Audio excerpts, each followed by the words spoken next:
microphone on. Feel free to have your cameras on if you like. You don't have to, but it's of course nice to see the participants. We will take questions only at the very end in order to keep to the schedule, but you're free to ask questions in the chat while we speak, so that we can then take those questions together at the end. And then when we have the discussion at the end, please use the raise hand function so that we see who's asking questions and in which order.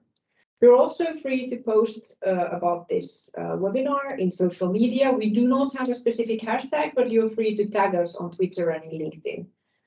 Heoni has its own account in both, and also the speakers. So once again, welcome all to our webinar, and let's get started.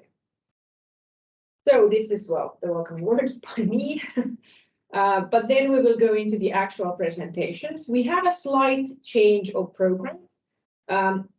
So instead of Marlene Spanger from Denmark starting the program, she will be towards the end. So first we have Isabel Schoultz, Associate Professor at Lund University, who will talk about the situation in Sweden. Then we have my colleague Annina Jokinen from Heuni, who is talking about the situation in Finland. Then we have our colleague Synnøve Jahnsen from Norway, who's talking about the Norwegian situation. And then we have Marlene Spanger from Denmark, who's talking about the situation in Denmark. And then at the very end, I will be giving some conclusions and some analysis of the policy developments in the Nordic countries. And then we open up for discussion and comments. That's it, I think, on the program. Just very briefly, before we go into the actual presentations, I want to notify that this webinar stems from a joint Nordic research project that we were involved in for the past few years. The project was called Law in Action, Policy and Legal Responses to the Exploitation of Migrant Workers in the Nordic Countries, and was funded by NSFK, which is the Nordic Research Council for Criminology. And the speakers in today's webinar were all part of this project, but I need to also notify you that most of the speakers will also now be talking on behalf of other more recent projects. So they're not necessarily addressing only the NSFK findings or the findings from the NSFK project, but also from other projects. But they will all introduce themselves and also introduce their various projects in their own presentations. Before we start, I also wanted to give you a background to the legislative framework when it comes to labor exploitation in the Nordic countries, so that we are all on the same page, because the individual presentations are not going through kind of a legal framework analysis. So I will just very briefly outline what it looks like currently. So we're talking about labor exploitation, especially concerning migrant workers in the Nordic countries. One common starting point for all of us and for our research projects and for the analysis of exploitation of migrant workers is, of course, the trafficking in human beings paragraph, which came into force in all of the Nordic countries about at the same time. The trafficking is, of course, a very specific crime with 3 elements and often considered quite complicated. So there's also other more recent provisions that have been enacted in the Nordic countries. Sweden introduced the human exploitation provision in 2018, and Denmark followed suit in 2022, introducing a very similar provision. Finland already in 2004 introduced the extortion at work discrimination paragraph, which is basically kind of a labor discrimination offense, especially targeted at migrant workers. This came already quite early, almost 20 years ago. And Norway last year introduced the wage theft provision, kind of basically criminalizing the underpayment of migrant and other workers. And I made a kind of a hierarchical pyramid to show you how the provisions relate to each other in terms of seriousness. So one could argue that wage theft is the kind of less serious forms of labor exploitation. Then you go into extortion, work discrimination. Then you have the human exploitation provisions, and then finally human trafficking. But I just need to point out that these provisions do not exist in all the Nordic countries, but I kind of place the Nordic provisions in a joint hierarchy just for your information. So this was as a quick background. And then I need to finally very briefly advertise that we at Heuni have been researching the issue of labor exploitation and human trafficking already since 2009. So if you're interested, please go to our website, heuni.fi. You can find all of our publications there. All right, with without further ado, we will go into the actual program. The next speaker is Isabel Schoultz from Lund University. Isabel, please, you have the floor. Thank you very much. Hi, everyone. I will be presenting on a study that I've conducted together with my colleague Heraklitus Muhire from Lund University as well. It's on an analysis of police investigations of human trafficking for forced labor and human exploitation in Sweden. Next slide. So this research project has been funded by the Swedish Crime Victim Authority, Brottsoffermyndigheten. And within the project, we conducted 27 interviews with practitioners from government agencies, trade unions, and non-governmental agencies between May 2021 and June 2022. And in addition, we also coded and analyzed 237 police investigations reported to the police in the categories of human trafficking for forced labor and human exploitation for forced labor or work under obviously unreasonable conditions, excluding then the begging part of human exploitation. Both of these only related to adults between 2013 and 2020. We've been coding then the offense reported, by whom it was reported, whether an investigation had been initiated, whether or not charges were filed, and on what grounds, the investigative measures taken and the evidence collected, as well as a broader description of the circumstances of the case. I'll now show you some statistics in the next slide on the actual just reported crimes. So you can see here in the blue line, we have human trafficking for forced labor. And we started 2013 because that's the first time when the National Council for Crime Prevention, BRÅ, first started to separate the different kinds of human trafficking in the statistics. You can see here that it's quite a stable trend, I would say, for the human trafficking cases. It goes a bit up and down, but quite stable.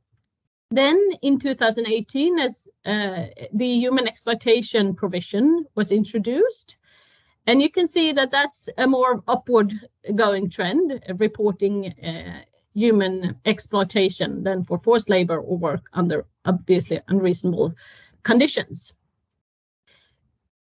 So this is just the crimes reported. We now go into, in the next slide, the outcome of the police investigations. And here, as I said, we only have cases between 2013 and 2020, and there are 237 in total. And we can see that the preliminary investigation started in the majority of cases, almost 90% of them. But then on the other hand, even though a lot of measures were taken by the police, most of these preliminary investigations are closed, 98% of them. It's only in 2% of the total amount, as well as of those where a preliminary investigation started, that an indictment or a prosecution happened. So out of these 5 indictments, we could also follow them to the court, even if the police investigation does not say anything about the actual outcome of the prosecution. They were so few, so we've been able to map them with judgments in court. And then we can see that of these 5, there is no conviction of human trafficking. One case is, on the other hand, appealed to the appeal court on human trafficking. So we'll see, this might change during this year. There's 1 conviction of human exploitation that one went to the Supreme Court. There is 3 cases of other crimes, which was violation of the Aliens Act, fraud, and threat. And there is 1 acquittal on all charges. To be fair, I also have to say that of these 5 indictments, it was actually only 4 court cases, because 2 of these indictments were merged into 1 court case, but I've separated them here because there were different suspects and different injured parties. Okay, so to give you a bit more qualitative understanding of how this comes, I will give you some more examples. But first, if you move on to the next slide, we had an initial question. And it was, is there any criminal law protection in practice for exploited migrant workers in Sweden? And what we can see here is that a very low level of indictments of prosecutions. And we can compare this with a study from Norway, conducted by Lund, and she looked at reported human trafficking cases between 2003 and 2013 in Norway. And the number of indictments are significantly higher, almost 25% of all cases, as well as the convictions on 16%. And a major difference here is that the majority of the cases were trafficking for sexual exploitation, almost 75%. But on the other hand, when analyzing the case outcomes, the type of case, whether it was sexual exploitation or labor exploitation, did not have a significant effect on the outcome of the case.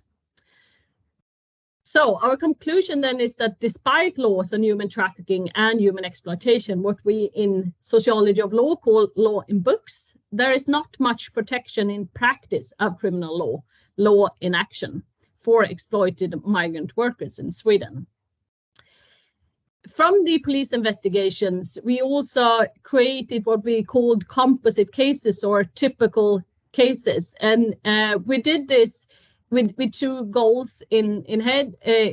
We wanted to represent the essential elements of the police investigations at the same time that we wanted to protect the identities of the individuals involved in the police investigation. So of research ethics reasons, we created these typical cases. So Arjun's case, for example, is a composite case between of several different police investigations with similar details. Arjun worked at a restaurant in Sweden. He was recruited from an Asian country. He experienced exploitive working conditions, debt bondage, fixtures costs related to working permits, strong dependency of the employer, including that the employer provided housing and controlled passport and bank accounts. Arjun came in contact with a neighbor, and this neighbor contacted the migration authority to ask about Arjun's work permit. And after hearing the details of the case, the migration authority filed a report to the police of suspected human trafficking. The police started a preliminary investigation. They conducted interrogations with the suspect, with the victim, as well as the employees, other employees and witnesses at the restaurant. The authorities also conducted a financial investigation of the employer's company, collected information on bank transfer, examined timesheets, text messages, emails between the employer and the employees, took photographs of the workplace. But the investigation reached a deadlock after 9 months, as the investigative authorities could no longer reach Arjun. And they conclude in the police investigation that they think that Arjun had left the country.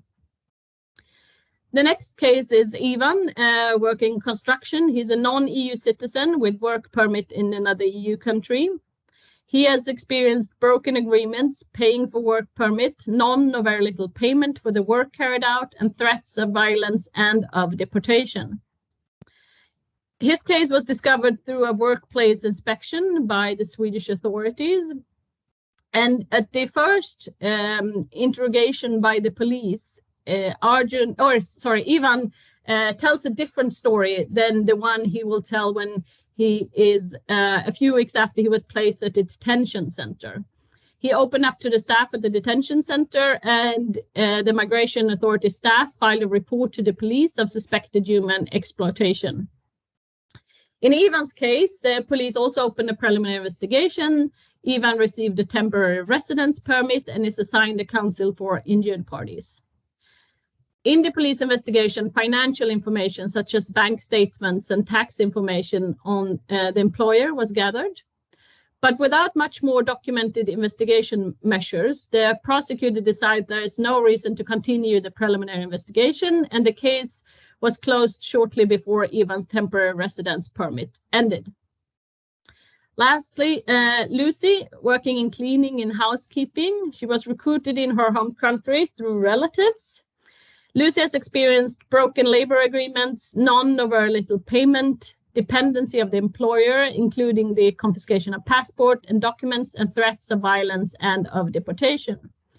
Lucy eventually reported the crime herself to the police, and the police conducted interrogation with the employer, who denied the allegations of poor working conditions and tells another story of how the salary is paid through to relatives in their home country.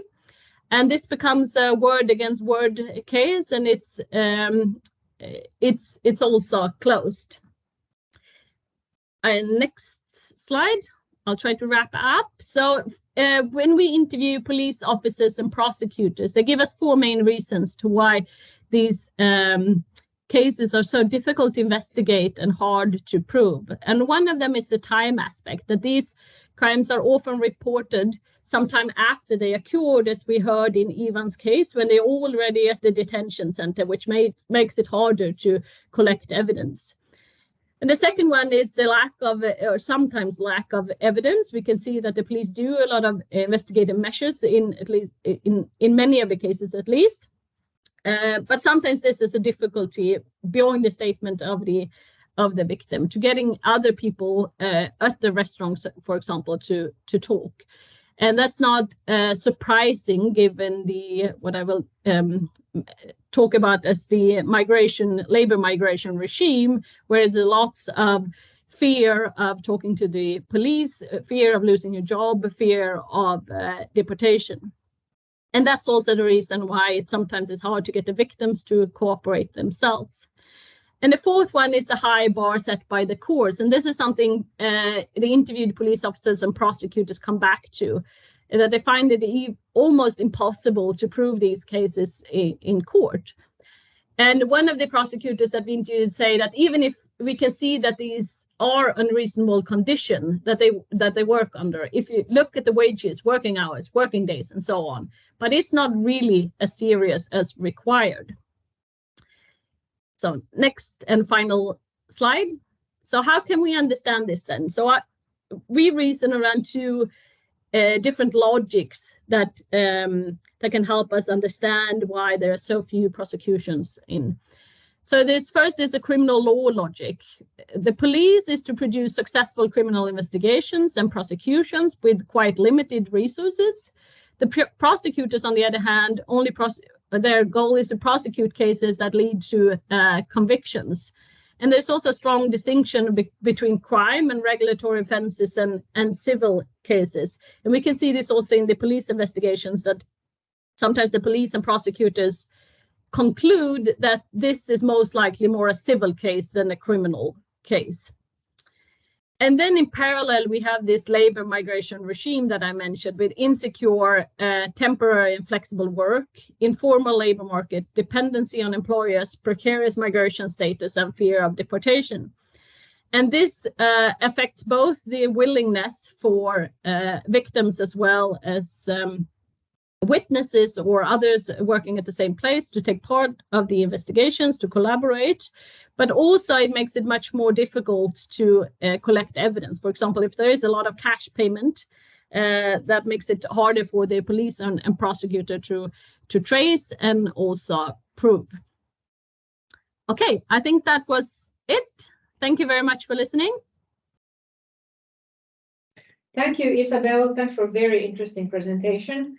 I believe there's a lot of questions, but let's take them, as I said, at the very end. So we move to the next presenter, which is Annina Jokinen at Heuni. Annina, please, you have the floor. Thanks so much. So my name is Annina Jokinen. I work as a senior program officer at Heuni, and I have a long history of doing work on this labor exploitation and labor trafficking topic. My presentation is based on the NSFK-funded project that Natalia introduced in the beginning. And if we go into the background, so my presentation title was "How come Finland has so many more criminal court cases and convictions for labor exploitation compared to the other Nordic countries?" And I'm not referring to statistical information in this presentation. It's based on analysis of court judgments, but to kind of set the scene for you guys, I think it's important to highlight that recent research has outlined the complexities of this issue, And really also based on Isabel's previous presentation, I think it's quite clear that despite increased understanding of this phenomenon, it's still not adequately recognized and addressed by the criminal justice authorities in many countries, which then has significant impact on identification and investigation of relevant cases by the criminal court system, so that these cases are defined as crimes against persons who have been exploited for work and are victims. If we go to the next slide. So my analysis is based on court judgments, and within those, the courts always try to see whether the case amounts to trafficking for the purpose of forced labor, and this UN trafficking definition, although the legislation in the 4 Nordic countries is a bit different, it is always based on this UN trafficking definition, where there's an act, the means, and the purpose of forced labor. And I'm particularly interested in the analysis in how this aspect of forced labor is defined. And if we go to the next slide.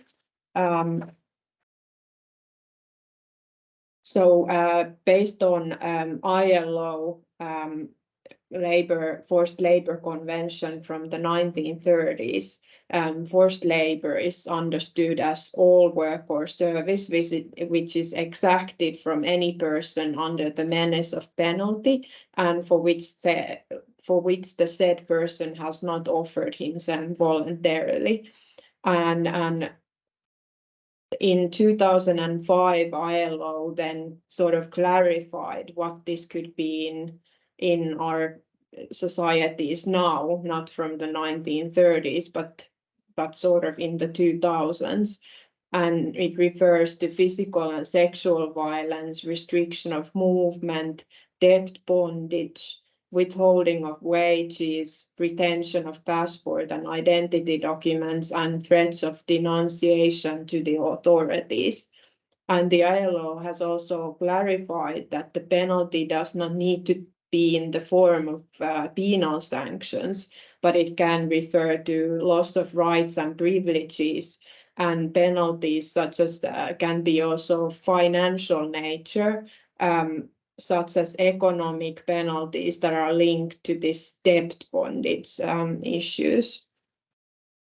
So my research questions then are: how is trafficking for forced labor or labor exploitation defined and understood by the Nordic courts, and what are the key elements that the courts focus on? And then additional question, why there are so many court cases on labor trafficking and exploitation in Finland in comparison to the other Nordic countries.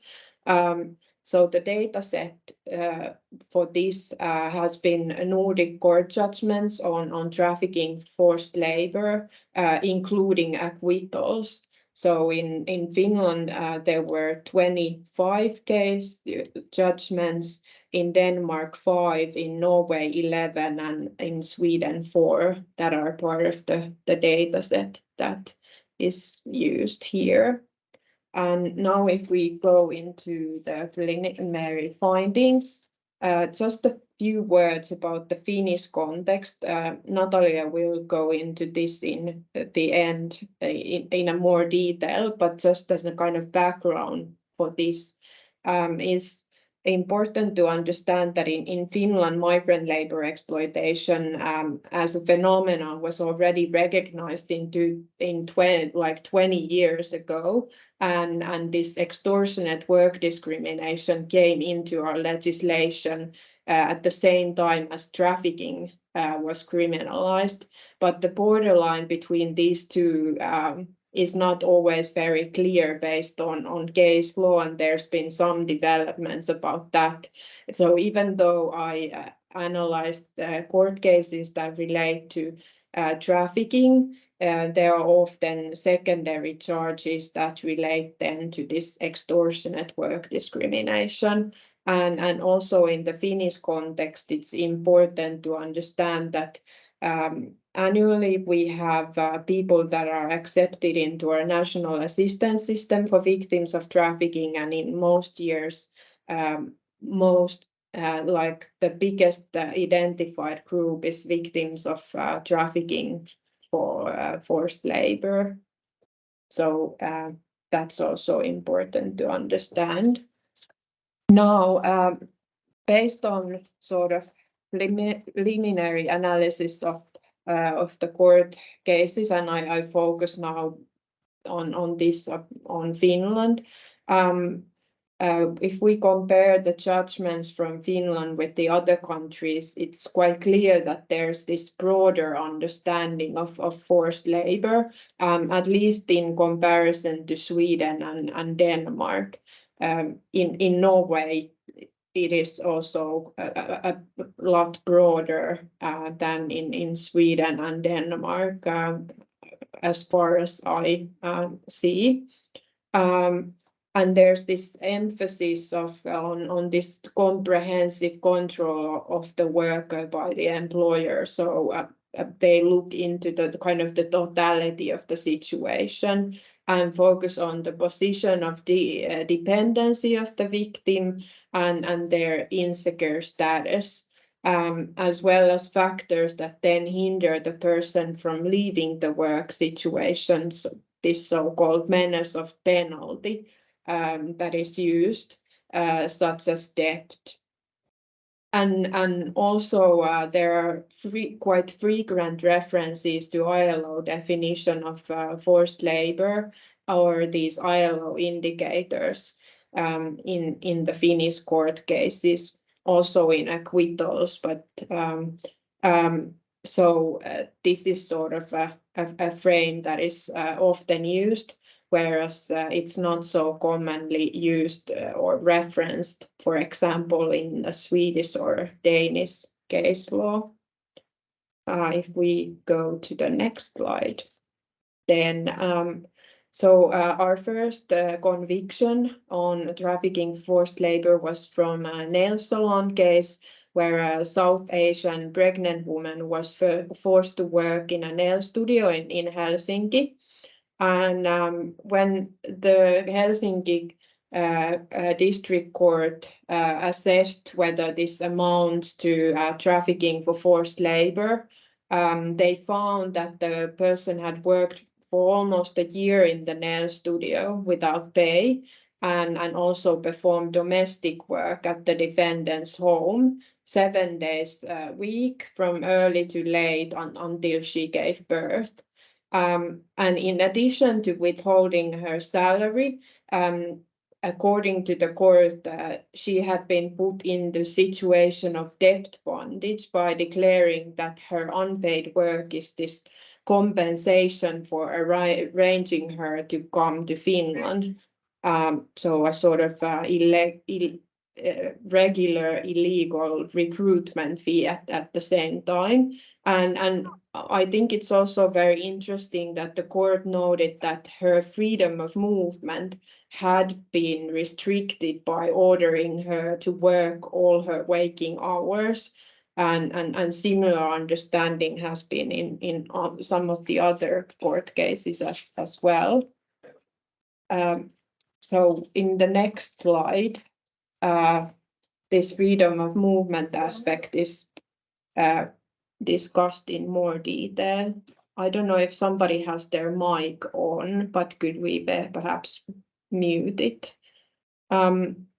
This freedom of movement aspect is important, and it's often understood in a wider sense. So the person need not to be locked into their workplace, but rather the courts have paid attention to other means of limiting the person's freedom of movement, such as demanding these overly long working hours, but also aspects that relate to isolating the worker from surrounding society, by not allowing them to have contacts outside of work with the Finns, for example, and controlling their lives in different ways, such as denying them from taking part in language courses or having any free time, or having to decide what they would do if they had free time. And also financial aspects are very important and we related to this. So debt bondage is also seen as a limiting factor that makes it impossible for the worker to kind of leave the situation because they are in debt to their employer. Then there's a case example from a pizzeria case, and this is from Vantaa area. And again, these are like quotes from the judgments. So the court saw that the limitations of the victim A's own time, living circumstances, social life, and freedom of movement caused and partly accepted by the accused are a strong indicator of forced labor. So they use ILO indicators developed in 2009 very directly in analyzing whether the case would amount to trafficking for forced labor. They also paid attention to the fact that the victim has been in a situation of debt bondage, and his illegally low wage, considering his working hours, working without pay, and manipulation of his wages beyond his reach are also significant indicators of forced labor.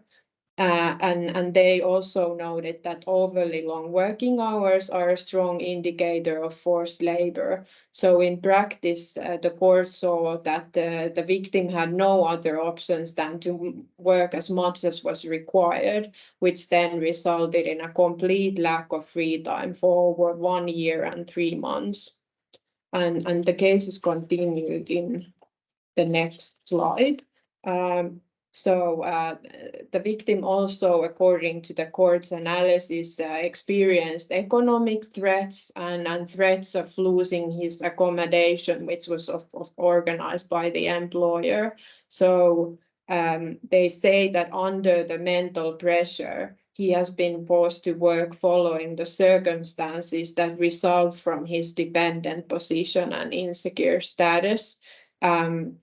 And also they paid attention to the fact that the victim did not have his passport or bank card in his possession, and then he had also been deceived about the terms and legality of his employment and recruited with false promises. And then the court said that based on all previously stated facts, there is no doubt that the victim A has been placed in a situation of forced labor as defined in the trafficking legislation. So then just to conclude some issues to consider in response to the kind of question that was my presentation title, is the fact that why there are so many more criminal court cases in Finland. So it is partly, at least partly, due to this sort of broad understanding of forced labor and the utilization of also ILO indicators and ILO definition of forced labor. But still, it is very important to highlight the gap between sort of mere infringements of the labor law and trafficking for forced labor, especially in the other countries, but this is a problem still also in Finland, and it has significant impact on the rights of the victims. It is also very evident that despite sharing a sort of common framework for trafficking criminalization in the Nordic countries, there is these differences in definition of forced labor and how it is understood and how it is used to gather evidence by the criminal justice actors in the 4 countries. And then I also have to say that based on especially some recent research that has been done in Finland, they have highlighted significant issues also in context of our case law on trafficking for forced labor, and lack of understanding of the totality of the situation of the victims. So this criminal liability issue is still also a problem for us, but at least based on kind of comparing a bit these Nordic court judgments, this threshold for getting a sentence on trafficking for forced labor seems to be at least a bit lower than, for example, in Sweden and Denmark. That's it on my side. Thank you very much. Thank you so much, Anniina, for a very interesting presentation. This concludes the first part of our webinar with a focus on the criminal justice system. Now we will go more into the policy field of labor exploitation, starting with Synnøve Jahnsen presenting the Norwegian recent discussions. Please, you have the floor, Synnøve. Thank you very much. Thank you to the organizers, and I also have to thank Norwegian Research Council for supporting my ongoing project. My presentation today is based on an ongoing project, and partly on an article that I've published together with my colleagues Anja Gjesdal and Gisle Andersen in Norwegian Sociology. So next slide. In 2017, the Norwegian Prime Minister Erna Solberg sent a letter to the President of the European Commission promoting increased collaboration in order to protect existing social structures and fair market competition against what was described as a new form of organized and economic crime, threatening not only Norwegian social structures, but the entire European market. Enclosed was a 26-page report summarizing Norway's experiences against work-related crime, essentially promoting a quote, Norwegian model as a roadmap to European policy development in this area. While recognizing the benefits of free movement of goods, capital, services, and labor, the report focused on challenges associated with the current system. It, for example, stated that the market, the market is exploited by players who seek to secure gains for themselves by systematically violating the laws and regulations that apply to working life. End quote. Hereunder, social security arrangements and taxation. When the Norwegian Prime Minister later spoke at the joint EU summit on social rights, she stated that I understand that there are countries that have different and bigger problems than making sure workers who have been paid well in Norway get what is rightfully theirs. But it is an important question for the balance of the entire free labor market. She also added that freedom of movement does not mean that serious companies should lose out to companies that cheat and break existing laws and regulations. Next slide. Because no English translation of the Norwegian concept arbeidslivskriminalitet exists, the Norwegian government uses the term work-related crime interchangeably with undeclared work and fair working conditions when communicating internationally. In the Norwegian language, as in the domestic discourse, however, the debate about work-related crime is marked by the coexistence of several terms such as arbeidslivskriminalitet, arbeidsmarkedskriminalitet, and the abbreviation A-krim. Over time, however, arbeidslivskriminalitet has become the most frequently used term. And as you can see in the graph, it is possible to identify a rapid shift in media coverage where 2013 and 2014 mark the beginning of a new discourse. The timing can be understood in connection with the parliamentary election in 2013, in which work-life relations became a topical issue.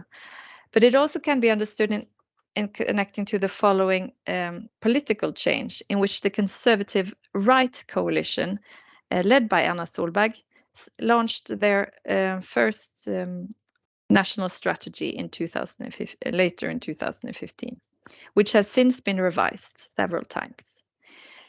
In a broader societal, next slide. In a broader societal perspective, however, the development of this new discourse can also be understood in light of social changes and the EU and EEA enlargement in 2004. And this led to a significant increase of migrant workers, as you can see here, illustrated in this graph. While Norway is not a member of the EU, it is part of this European Economic Area. And due to its strong economy, Norway is one of the countries that has welcomed most labor migrants, with Poles, Lithuanians, and Swedes making up the largest groups. Over time, the growth in labor migration has led to public concerns related to the pressure on wages and working conditions, as well as the exploitation of migrants. These concerns came in particular from the labor union, but has been supported by the policy level. In this perspective, the new policy area of work-related crime, starting in 2014, is not so new, but can rather be perceived as a continuation of already existing policy areas against human trafficking and social dumping. However, while human trafficking and forced labor, as we have already seen, are giving legal definitions and are connected to rights by the victims, social dumping and work-related crime lack such a legal definition, nor has any specific rights attached to it as victim, in generally. And also, while there seems to be a significant overlap between these phenomena, one way of distinguishing social dumping from work-related crime is to think of social dumping as relating to wage discrimination of foreign workers and violation of health, environment, and safety regulations, while work-related crime seems to be referring to a much broader set of legal frameworks in which labor exploitation as well as work environment acts is only a smaller part of a larger understanding of economic and organized crime. While one of the most next slide. One back. Okay, next slide. While one of the most frequent critiques against this concept of work-related crime is its vague and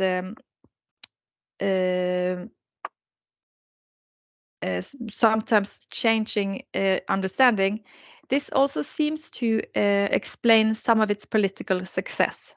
Not only has the reconceptualization of former policies served to incorporate a previous understanding of labor exploitation and wage discrimination, it has also seemed to transcend former understandings of economic and organized crime.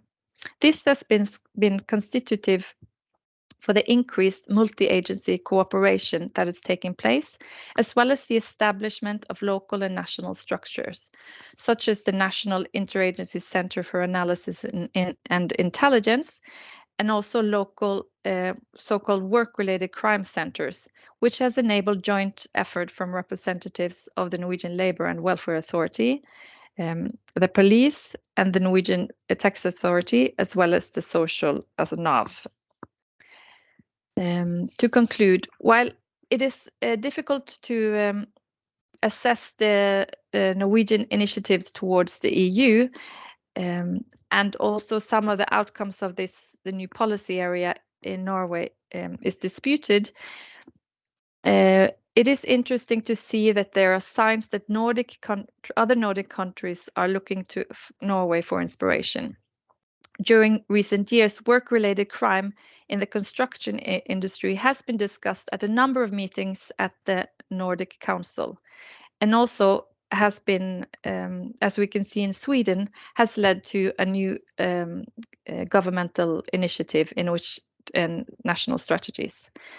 To conclude, it will be interesting to follow how this develops in the years to continue, and whether this will benefit the rights of migrant workers. Thank you. Thank you so much, Synnøve, for a very interesting presentation on the recent developments in Norway. Next up, we have Marlene Spanger, who will talk about the Danish case. I will, Marlene, run your presentation, so just a second, I will start sharing, but you can start talking if you like. Okay, thank you for the opportunity to present, Natalia. I just need to know, did you get my newest version of the slides? Yes, I did. So I'm now hoping I share the right version. Just a moment. Okay.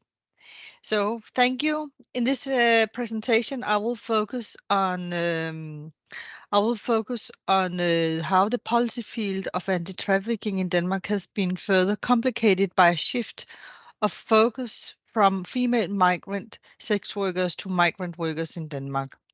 And this presentation is based on an article that I published in the journal called Social Politics in December 2022. So the first slide, or the next slide. Yeah. I demonstrate here how the trade union as a part of the labor market regime is a new player, and inspired by the theory of governmentality offered by Michel Foucault and the discourse analysis of policies called What This Problem Represented to Be, offered by Carol Lee Baggy, I argue that the invisibility of the figure of the migrant worker is a result of how logics and categories of labor exploitation and labor rights conflict with ideas of rescuing the ideal victim of human trafficking, that is, the figure of the poor migrant women selling sexual services. So to analyze this invisibility, I approach the anti-trafficking policy field as a discursive battlefield by asking, how does the policy field of anti-trafficking render the figure of the migrant worker invisible? Next slide, please.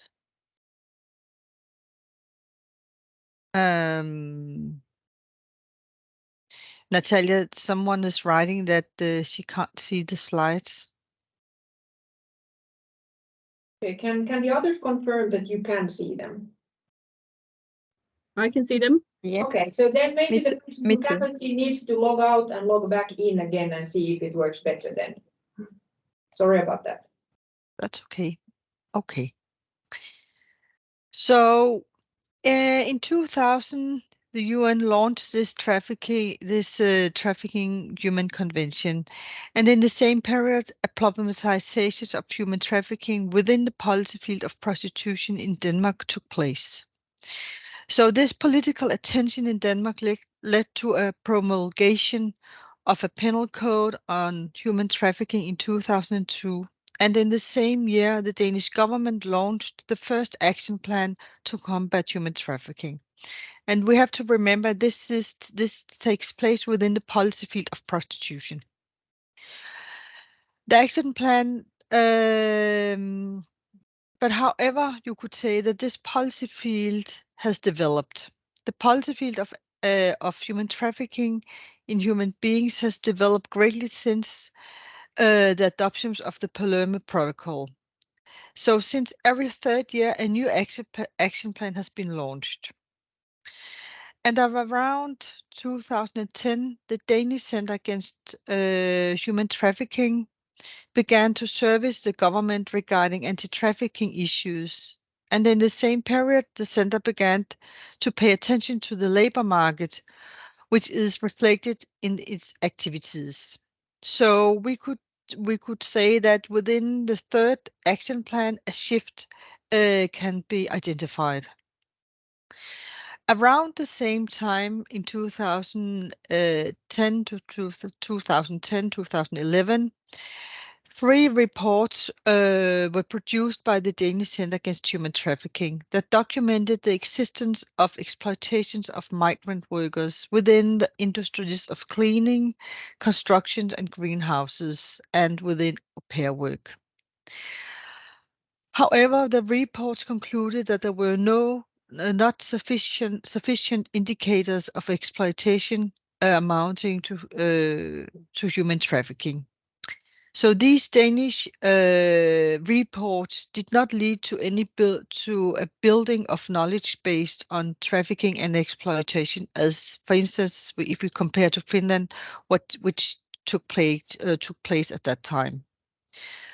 But in the same period in Denmark, the Danish Center Against Human Trafficking began collaborating with other actors like the trade unions, the employers associations, and the Danish Working Environment Authority as a strategy to access what the Center Against Human Trafficking terms potential victims within the formal labor market. So here we see in this period that this center started to pay attention to potential victims of human trafficking within the formal labor market. The next slide, please. So, according to one of the employees from the Danish Center Against Human Trafficking, the remarkable shift meant that we had to develop completely different collaborative relationships, first and foremost at the authority level. So despite including all victims of human trafficking, and no matter what kind of exploitation the victims are traded to, as cited in the third action plan, this action plan makes a clear distinction between prostitution and the labor market. So this distinction and prioritization continued in the fourth action plan and this fourth action plan covers the years of 2015 to 2018. So it says the primary target group will remain women trafficked into prostitution, but efforts will also be directed towards victims trafficked into forced labor and other forms of exploitation. However, the new focus area reflects the inclusions of a new regime, namely the labor market, with new potential collaborators such as the trade union. Likewise, both male and female migrant workers were in the limelight as potential victims of human trafficking within the formal labor market. At the same time, the social work conducted by the Center Against Human Trafficking was and still is targeting migrant women selling sexual services, as indicated in the former quote. One of the recent national strategies suggested that the way to identify potential victims of human trafficking is to engage the trade union, the Danish tax authorities, and the Danish Working Environment Authorities. The next slide. So the next slide shows a table that reflects the policy field of anti-trafficking in Denmark, and it's seen from a discursive as a carrying out a discourse analysis. This policy field reflects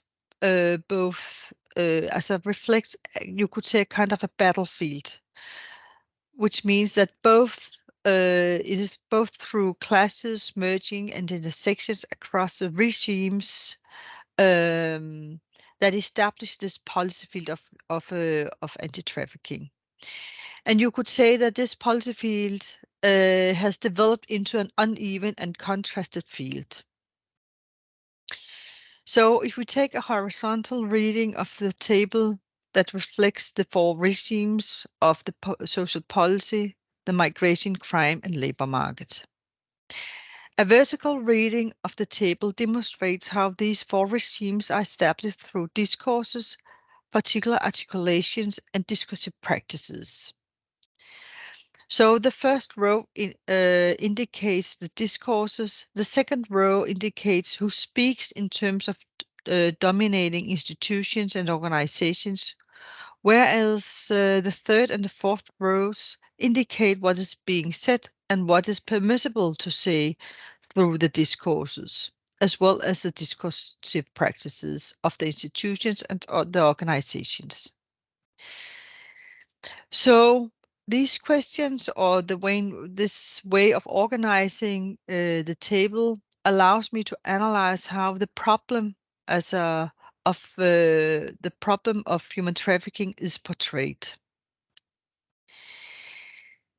So if you could, again, a horizontal reading in the top row reflects how anti-trafficking involves multiple discourses. The discourses across the regimes differ, except for the national discourse that occurs in both the migration as only discourse and in crime and the labor market regimes.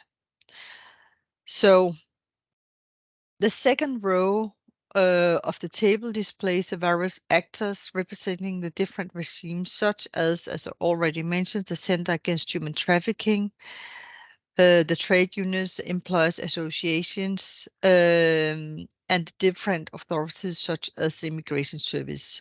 So looking at these different regimes, no, not regimes, the different organizations and institutions across the four regimes as it shows how uneven and how different organizations and institutions are engaged with different agendas and different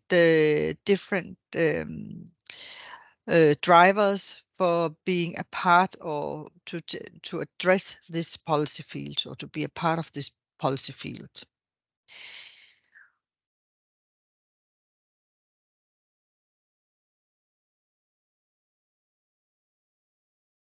It also shows, yeah, as I said, it has these different organizations, institutions, they have their positions differently, and they have also different interests.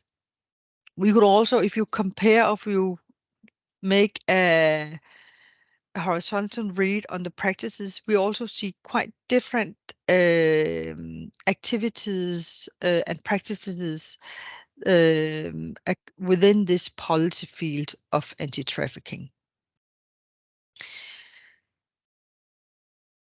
Despite the regimes of labor market being a part of establishing this anti-trafficking field, the articulations of the migrant workers' right does not predominate the field as indicated by the light gray color. So you could say that the different regimes have different colors or different scales, gray scales. And the migration regimes with the darkest scale, the darkest gray scale, reflects that this is the most predominating regime compared to the labor market, which is the most, you could say, the lightest gray scale, which reflect that it is not that, as it is less the most the field that does not predominate this anti-trafficking policy field at all. So you could say that instead, this figure of the victim of the human trafficking into forced labor is made rather invisible due to the different constellations of the collaborations, alliances, and the battles among the institutions and the organizations across this policy field.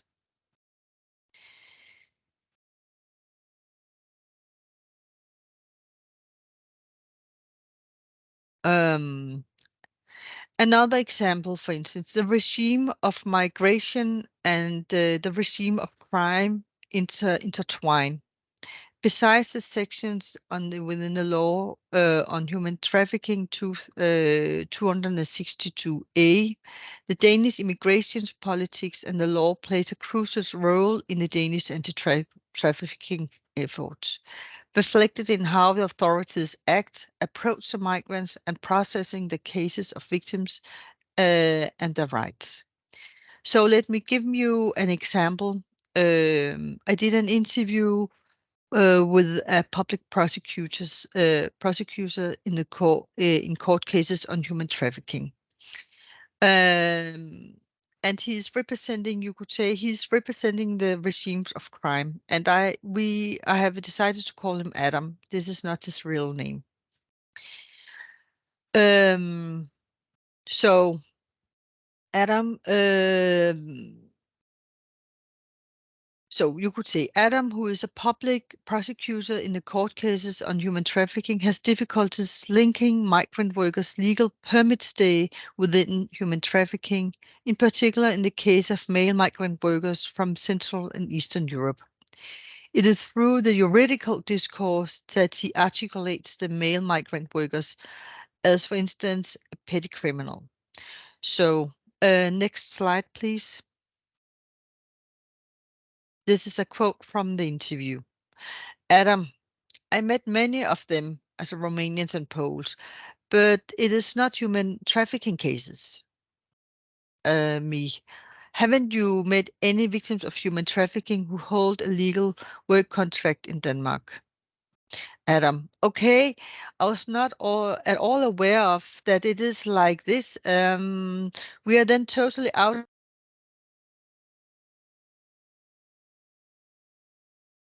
citizens. And he hesitated.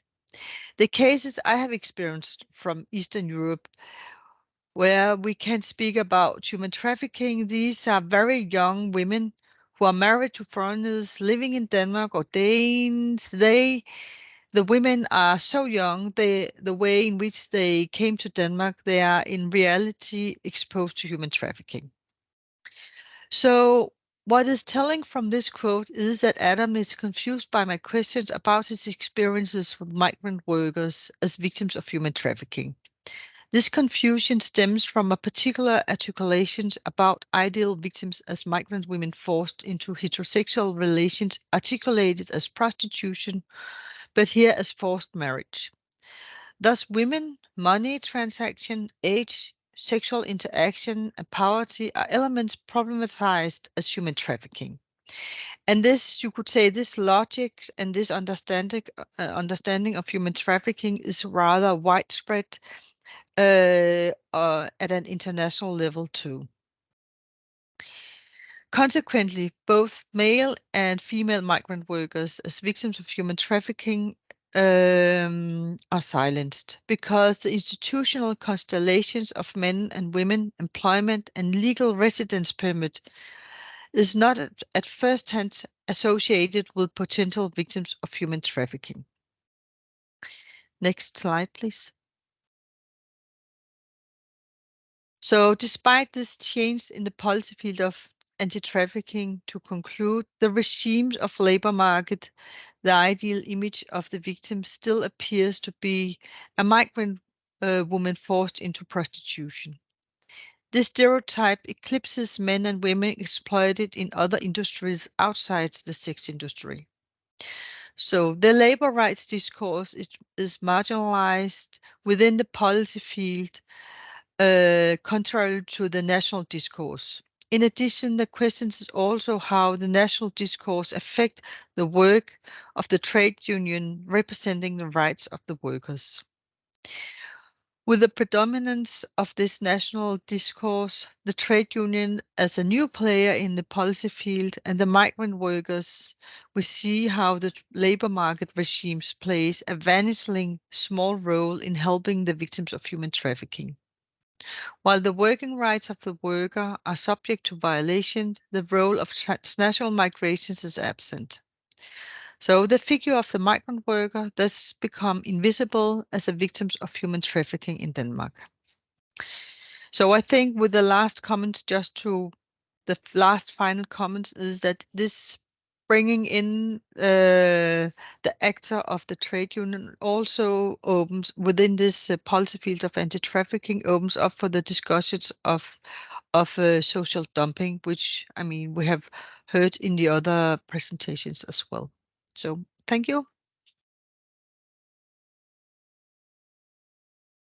Thank you so much, Marlene. Very, very interesting. We will next move to my presentation, which provides some conclusions, but also kind of a discussion on the policy field, kind of continued discussion, a kind of comparison of the policy field in the Nordic countries. And before I start, I just wanted to mention that Heuni has, as I said in the very beginning, been doing research on labor exploitation for many years. Somebody's now proposing a break, but I suggest we just continue because we want to make sure that we have enough time for discussion. And we're also afraid that we're going to lose you if we're going to have a break, so we kind of want to keep you here. Yes, so just to mention that Heuni has been researching the issue of labor exploitation and trafficking for the purpose of forced labor since 2008. I've also done personal research on this, including my PhD on the topic, where I also analyzed the policy responses in Finnish context. These are all available on our website. And I think what I will now, one of the arguments I will make on behalf of also the importance of research is that partly thanks to the research that we've been doing at Heuni, now there's Alexandra's sound on. Partly thanks to the research we've been doing at Heuni, there's been an accumulation of a knowledge base of exploitation and trafficking in Finland, which I think is an important point for kind of broadening the understanding of what constitutes labor exploitation and ultimately trafficking for the purpose of forced labor. But okay, Alexandra, let's go forward. Thank you.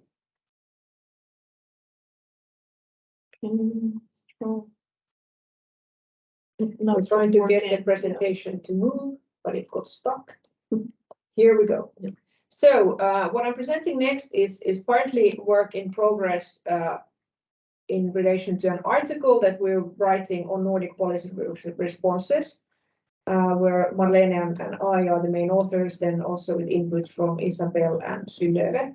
And it's a comparative study on the Nordic policy responses to labor exploitation, drawing on Caroline Bacchi, who Marlene already presented in her previous presentation, just as a background. I will go back a bit into the concepts that were already partly presented by the others, and I've tried to kind of put them in some kind of a relation to each other. If I can have the next slide, please.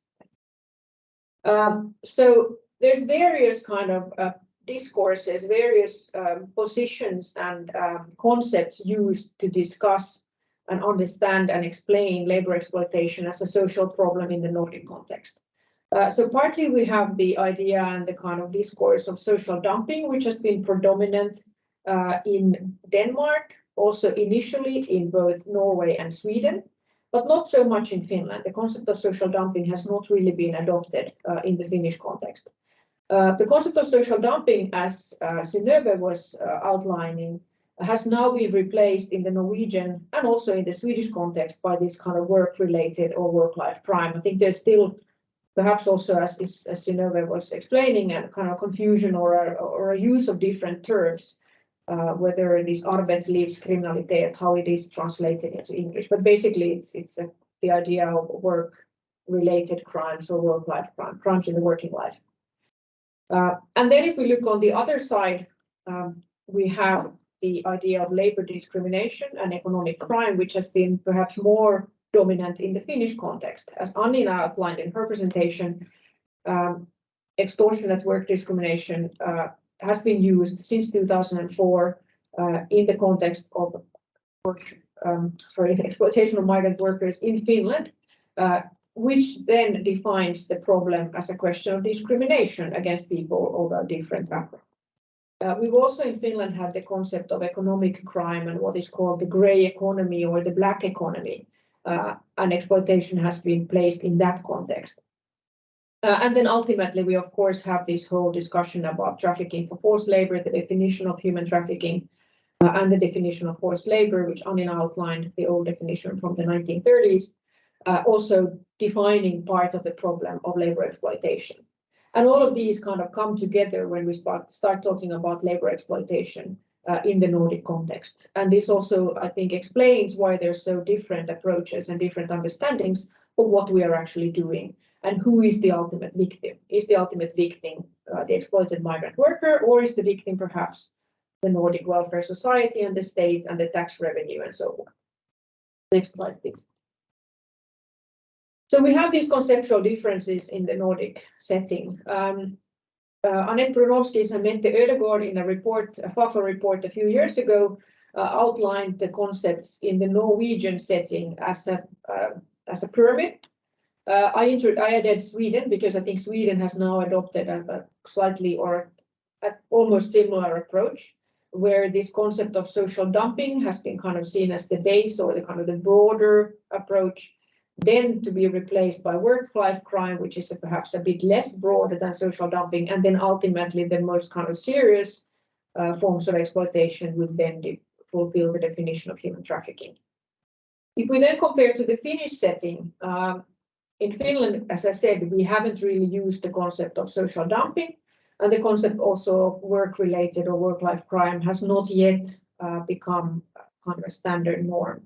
It is discussed and it has been introduced by the trade union movement, but so far it hasn't really become adopted as a general term in the general discussion in Finland. So in the Finnish context, the kind of the broader approach or the broader concept is the grey economy and economic crimes. And then under that, we have the question of labor exploitation and also understood as a form of discrimination. And then ultimately, we have trafficking for the purpose of forced labor. And this perhaps also explains why then the criminal justice responses have been very different. Because in Finland, the predominant discussion has been around the concept and the question of crime, and also the concept of discrimination in working life, which then, of course, then leads perhaps to a more criminal justice definition and criminal justice response to the problem compared to the other countries, which was shown in Annina's presentation, where she showed that there's many more convictions for trafficking for the purpose of forced labor in Finland as compared to the other Nordic countries. So this could be part of the explanation. And then the next slide. So how do the Nordic countries compare when it comes to preventing labor exploitation? Next, I will talk a bit about the policy responses in practice. What is this kind of conceptual differences? How have they translated into concrete practices against labor exploitation in the 4 Nordic countries studied? So, well, so far Finland seems to be in the lead, at least when it comes to the explicit prevention of labor exploitation.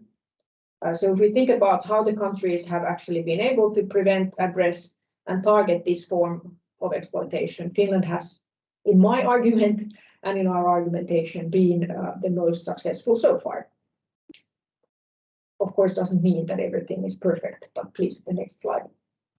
So if we think about plus and minuses in the 4 countries, I'm arguing that since exploitation was recognized quite early on as a form of labor discrimination, it also was then consequently included in national strategies. So it was included as a question already in the early strategies on economic crime, on migration policies, on labor policies, and on human trafficking. The link between labor exploitation and all these other forms or these other policies and strategies wasn't very explicit in the beginning, but it has become stronger during this period that we're studying from the early 2000s to until now to 2022. We've had an enhanced focus since 2019 when the current and soon outgoing government strongly strengthened, like they really strengthened and enhanced the national efforts against labor exploitation and human trafficking. So there was a kind of an unseen, there was very many different new projects and proposals and government propositions and legal changes taking place since 2019. But what I already said is that I argue that there's been also a stronger knowledge base on labor exploitation in Finland compared to the other countries, partly thanks to the research that we have done at Helmi, but also partly thanks to the independent national rapporteur on trafficking, who has a mandate to report to Parliament, and through the parliamentary reports has been able to push for changes also in legislation. As Annina outlined, we have quite a lot of case law compared to the other countries, which is based on this broader understanding of forced labor and also the use of these secondary or parallel provisions in criminal proceedings. And then what we have, for instance, very different compared to Sweden is that our labor inspectors have the mandate to oversee the working conditions and rights of labor migrants. And this has been since the early 2000s, and we have specific labor inspectors who have the mandate to do this. And they are one of the key agencies identifying victims of labor exploitation. And then we also have broad victim assistance. We both have a national system of assistance and we have specialized NGOs, most notably Victim Support Finland, who provide support not only to victims of trafficking, but more broadly to victims of exploitation. And then since 2 years ago, we now have a specific police group focusing on trafficking and exploitation. But what we are lacking, which is much stronger, for instance, in the Norwegian setting, is that we don't have very structural multi-agency cooperation. It's very much still too personal, focusing on just individual persons who are committed to this topic and not really institutional structural cooperation.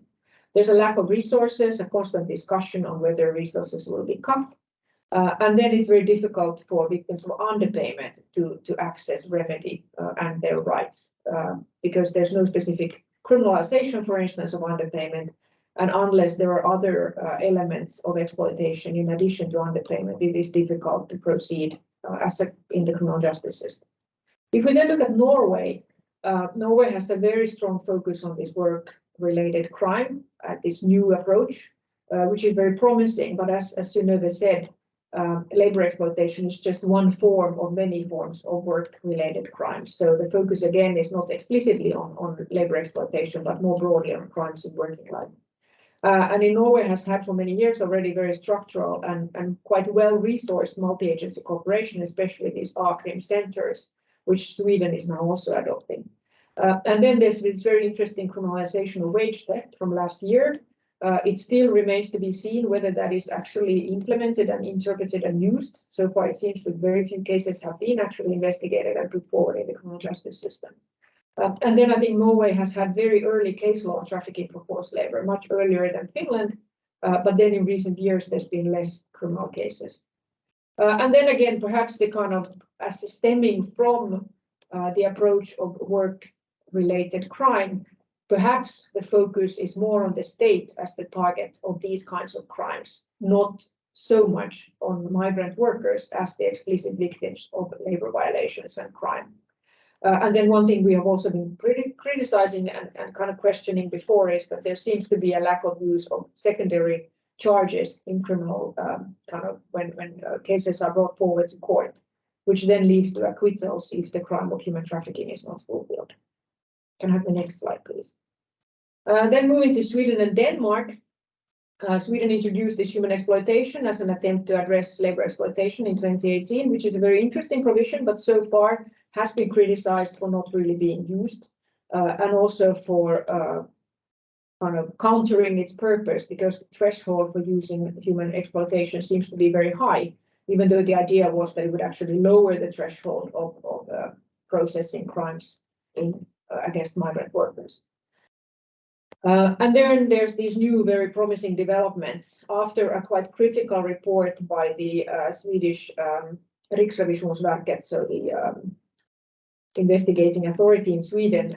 In 2020, the Delegation of Work-Life Crime was established in 2021, and now there's a national strategy from last year on work-related crimes, very much following the Norwegian model. So we'll see, that's kind of promising and very interesting. But again, my question is will that then lead to actual changes for the rights of migrant workers specifically who have been exploited? But Sweden has been very kind of strong on focusing on trafficking for the purpose of sexual exploitation, which we see as a lack of political prioritization in tackling labor exploitation in particular. And we see a major shift after this critical review by the national oversight body. And then one question is, of course, also that did the liberalization of the migration regime already in 2008 in fact enabled exploitation because it became so in a way easy to access the labor market in Sweden without then the parallel kind of oversight bodies. Because in Sweden, what happens to migrant workers who are not members of the trade union, who oversees and kind of sees that their labor conditions are fulfilled. That's a question that we have. And then also, as I said, there is a lack of case law because the threshold for interpreting both the human trafficking provision and the human exploitation provision seem very, very high. If we then go to Denmark, it's interesting that Denmark has had multi-agency cooperation against forced labor and social dumping already for over 10 years. But the question is, how has that then translated into practical actions for the rights of migrant workers? There's also been some interesting, quite early focus on the role of businesses in preventing exploitation and trafficking, with the Center Against Human Trafficking being in the lead. This was already also some 5, 6, 7 years ago.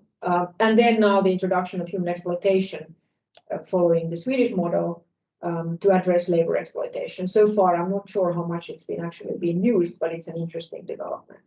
And similarly to Sweden, as Marlene in her presentation indicated, there has been perhaps a lack of political prioritization to prevent labor exploitation, since the focus has so strongly been on the prevention of trafficking for the purpose of sexual exploitation. And like in Sweden, there's a lack of case law with a high threshold for interpreting the crime of human trafficking. And now the question remains, what will happen with the human exploitation provision? Will the same scenario unfold as in Sweden, where it also is not really and then a question that whether the recent developments on fast tracking migration programs might then also be a kind of an increased risk for labor exploitation if there are not sufficient and kind of oversight mechanisms introduced. Next slide, please. So to conclude, is there a joint Nordic approach to prevent labor exploitation? Well, it's difficult to give a very coherent or simple answer to this question. I would say partly the answer is yes. The kind of concept of social dumping and work-related or work-life crime have been used or introduced as joint frameworks, now mostly in Norway and Sweden, but perhaps partly also in Denmark, at least when it comes to the social dumping discourse. So partly, yes, there is now kind of a joint approach to crimes that happen in working life. The question remains whether that approach is sufficient to address the specific question of exploitation of migrant workers in particular, or whether the problem still remains that it kind of focuses more broadly on grievances against the state rather than against individual workers. So my answer then is partly no, that partly there is not really a joint Nordic approach. And so far it seems that Finland has been, or the Finnish approach, has been perhaps the most successful if we look at it from criminal convictions and kind of how many cases proceed in the criminal justice process with the provisions of human trafficking and related labor exploitation. But again, the situation in Finland is not really perfect either. So perhaps the kingdom of the blind, the one-eyed is then king, and that's not yet kind of a perfect solution to this problem of labor exploitation. So partly yes, partly no. That's it on my behalf. And now we actually have a lot of time for questions and discussion, which I think is very nice. So I think we will move to that part. Does any of the speakers, I want to open up first for you, do you want to kind of comment on each other's presentations or something that has been mentioned so far before we go into the actual questions that we have some of them in the chat as well?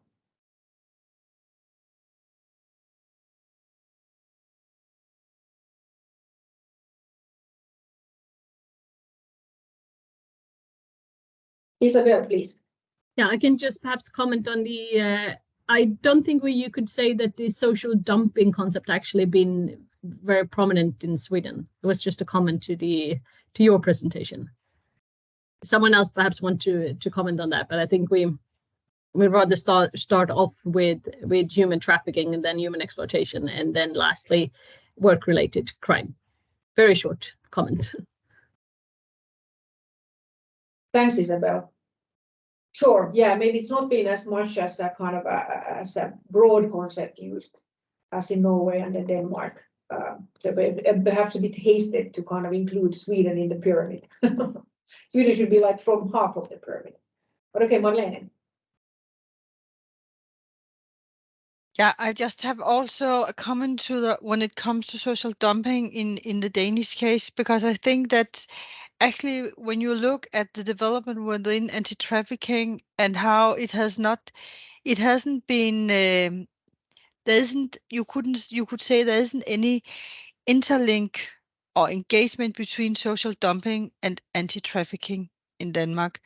It has, of course, that social dumping has been an issue that has been discussed within the formal labor market, but I think what is important to address is how is social dumping defined with by the different organizations and also by the government, because on the one hand it addresses the working rights of the workers, including the migrant workers. On the other hand, social dumping is also about protecting, in the Danish case, protecting the so-called Danish model in relations to foreign enterprises in carrying out working tasks within Denmark.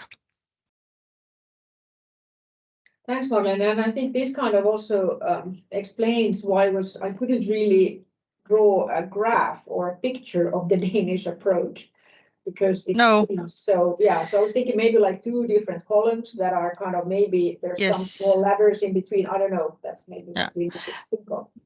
Maybe I think that I guess that it will be, if you look at the other Nordic countries, but in Denmark you will see the trade union has slightly one version of what is social dumping, and then the government has another.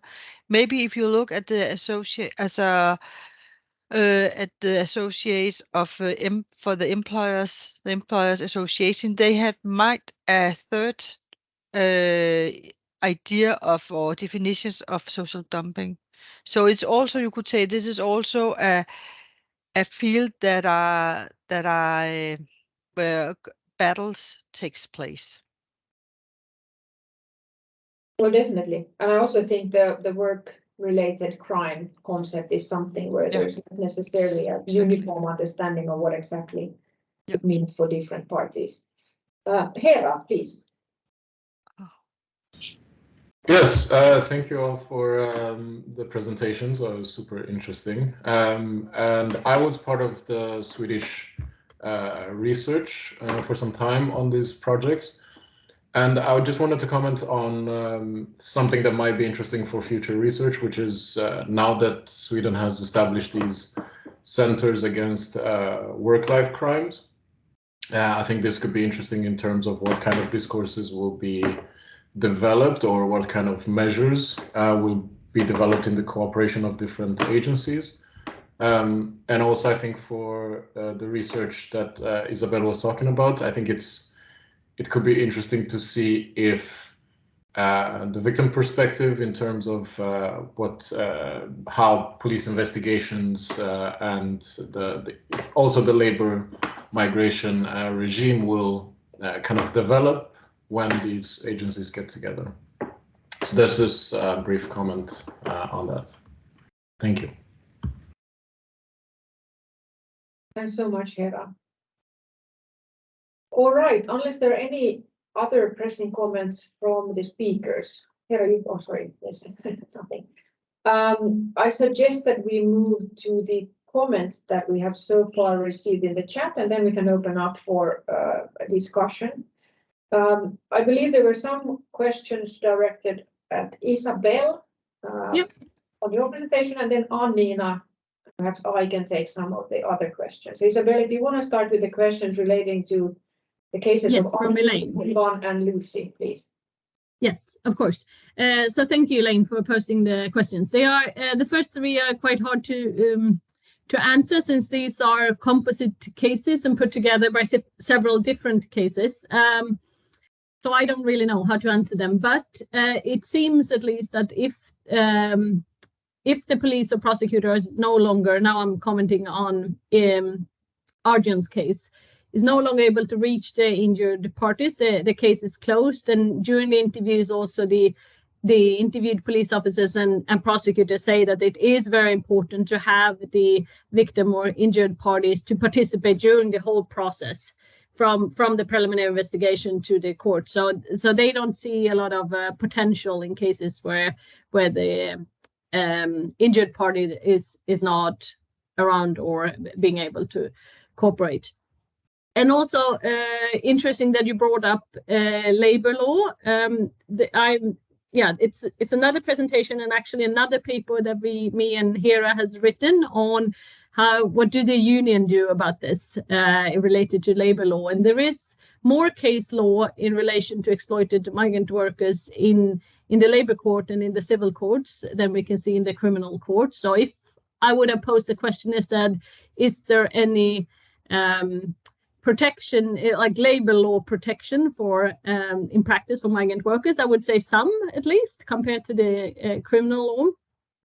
We can see that unions, or particular actually one union, a very small or quite small at least, independent syndicalist union, the SAC, they have been very successful in securing compensation for migrant workers during these last 3 or 4 years. And what they did then is that they lowered the threshold, so to say, to when migrants could access the union and get help from the union. But that's not, if you're interested, I can share that paper with you when it's published, hopefully soon. So that's it, I think. Okay, thanks, Isabel. Anina, do you want to address Elaine's question on labor courts and this conviction that Anna Mortensen asked? Yes, so thank you for the questions. First, about the labor courts. So our work has been based on criminal court cases, not labor court cases. But the Finnish labor courts, they are not empowered to rule upon disputes that arise out of individual employment contracts concluded between an employer and individual employee. But we have these all-binding universal collective agreements in many of the sectors where migrant workers mainly work, like the service sector or agricultural sector or construction. But we focused on criminal court cases that would go to criminal courts. And there are some issues there. But in many cases, of course, especially when migrant workers, if they would be members of these trade unions, then the trade unions and employers association, employers can sort of negotiate many of cases that relate to, for example, underpayment of wages.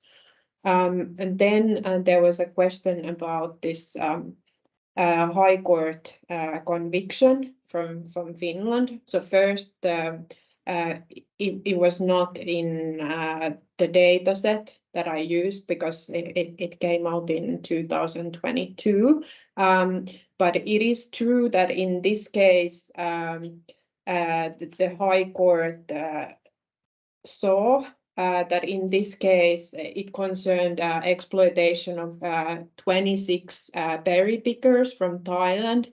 And the High Court saw that they had been put in the situation of forced labor, as well as circumstances that are contrary to human dignity, which is the formulation from the Finnish legislation.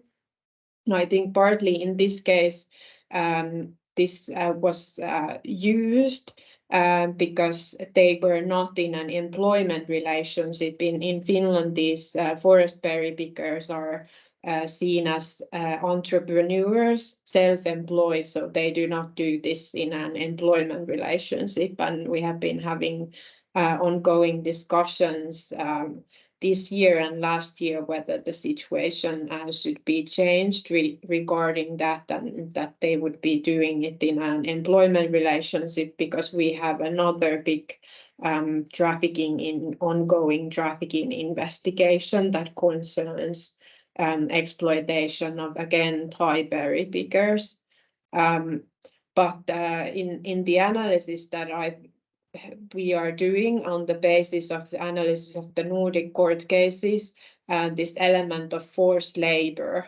At least for now, there's so much data just focusing on that the analysis focuses on that and not on this situation of placing a person into circumstances that are contrary to human dignity. But there is a recent research from last year that went over the case law in these labor trafficking cases and found that in some of the cases, both aspects had to be proved in order to get a conviction, and the researchers have criticized the courts on this. But I do have to say that if we compare the Finnish judgments to especially the Swedish and the Danish conviction and sentences on that there is a lot broader understanding in Finland, even though there are, of course, then problems regarding the uniformity of the case law. And I think this stems still from this lack of understanding and awareness on human trafficking as a phenomenon in the first place, and different types of dynamics of human trafficking and the use of subtle means of control and this sort of coercive control, which makes it this kind of invisible ties and places the person in a situation where even though technically they would be free to leave, they are certainly not in the position to actually leave. Thank you. Thanks, Anniina. Yeah, I think there was a question further down also on this, like, what does it mean? Where was it? Like the definition of, and how do you understand, or here it is, the totality or the overall situation of the victim and how this leads to the criminal liability issue. I think Anniina already kind of partly answered that question, that in Finland, I think the key to the kind of broader interpretation of the concept of forced labor in the trafficking crime in Finland stems from the broad use of the ILO indicators that outline in practice what forced labor actually means, especially the menace of use of the menace of penalty. And then I think the kind of the guidance also by the national rapporteur and also then the research that we've done at Heuni has kind of helped in broadening that definition and understanding. I just quickly wanted to mention that I think there was a question also on how. Oh, I lost the question. So I'll answer the other question, sorry. Elaine is suggesting perhaps the concept of victim exploitation should be recategorized or defined as corporate or business crime. Well, that's what I precisely did in my PhD in 2016.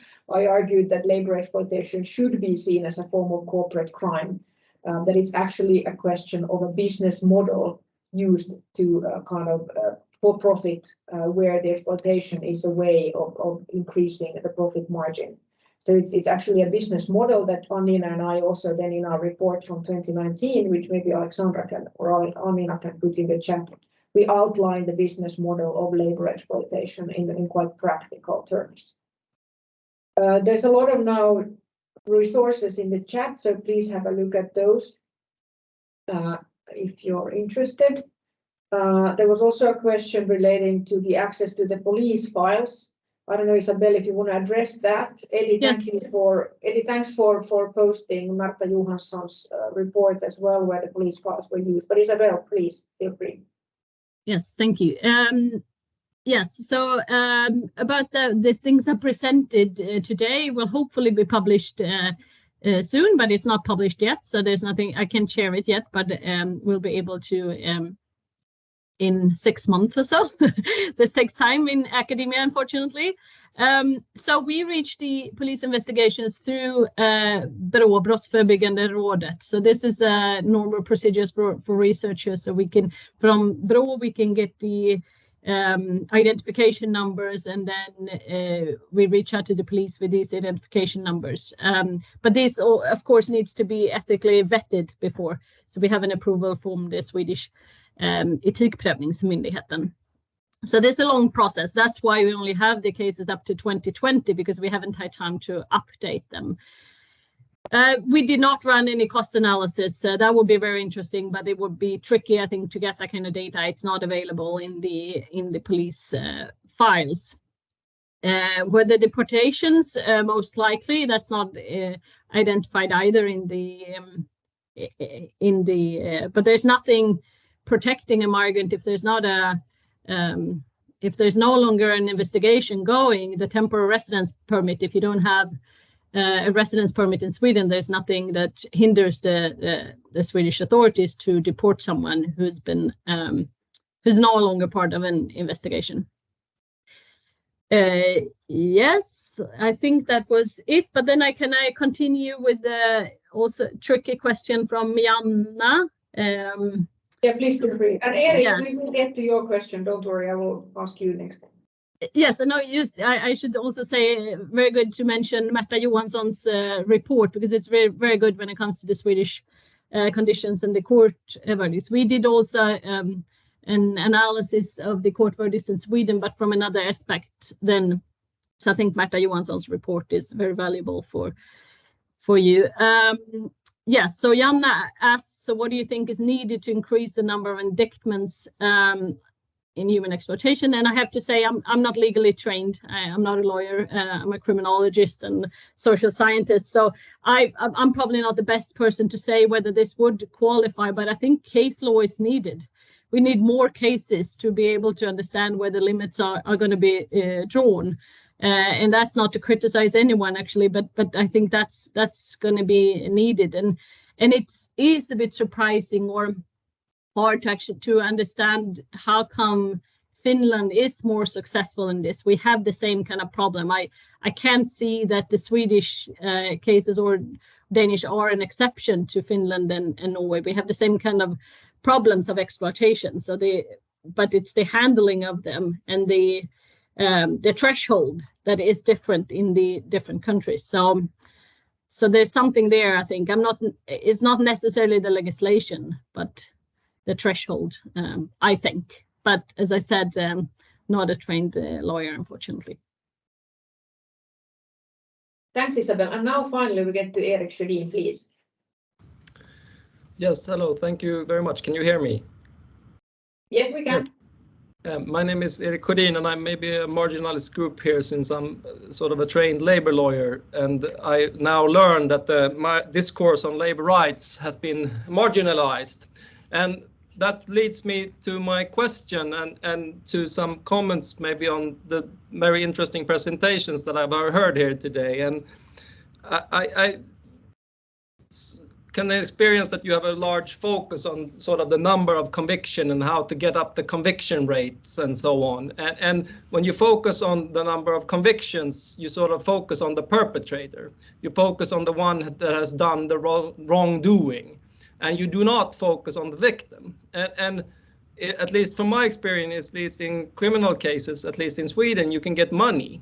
And often of the time is that sort of, at least maybe I assume, could be a primary concern for the worker and the migrant worker is to get my money. I want to get paid. When I have been exploited, I have not been paid enough. That's sort of, in general, sort of a basic part of exploitation. And that leads me to my first question, and that is, to what extent has the identified workers in the different countries, are they also awarded damages? Are they also getting some sort of compensation for being exploited? Unless not only that the person who has done it is sent to prison, but what are the victims getting? And then this leads me to sort of my second sort of general question, and that is, we, at least historically used to speak about the Nordic labor law model and the Nordic model of industrial relations, and that there are shared features among these models. And it's very sort of interesting to now learn that we are also sort of maybe at least experience the growth of a sort of similar, or maybe at least some sort of similarities in also how we address exploitation, and Finland and maybe Norway being sort of the front runners here, and Sweden at least in the not in the front, in the lead.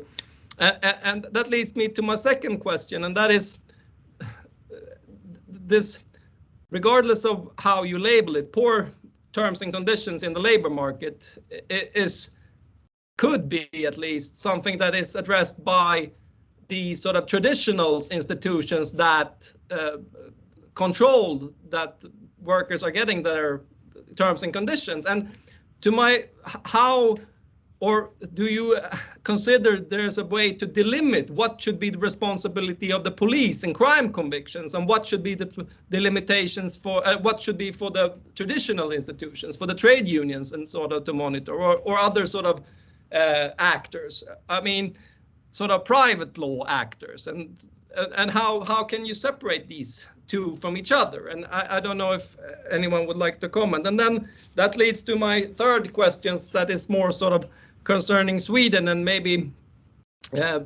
to some extent commenting on, I believe that social dumping has been a sort of a big issue, at least when we concern to posting of workers. That is, when we talk about posting of workers, we have talked about social dumping in Sweden, and we have tried to address different models in order to combat social dumping in Sweden.